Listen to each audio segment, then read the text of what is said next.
தை மாதமும் வந்துருச்சு, தைப்பொங்கலும் வந்துருச்சு. வடை சுட்டாச்சு, பொங்கல் பொங்கியாச்சு, சாப்பிட்டாச்சு. சூரியன் இன்றைக்கி வராதுன்னு நினச்சா நான் வந்துட்டு பரவாயில்ல. என்னோடய ஃப்ளவர்ஸ் பொங்கலும் வடையும் சாப்பிட்டாச்சு. எல்லாருக்கும் பொங்கல் நல்வாழ்த்துக்கள். சாப்பிட்டு முடிச்சு வேலைக்கு வந்தாச்சு. வேலை முடிச்சு வர வேலையில் தைப்பொங்கல் எல்லாருக்கும் போயாச்சு.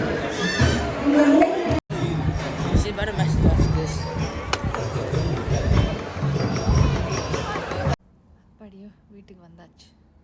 இப்படி தான் என்னோடய பொங்கல் போச்சு. உங்களோட பொங்கல் எல்லாம் எப்படி போச்சுது?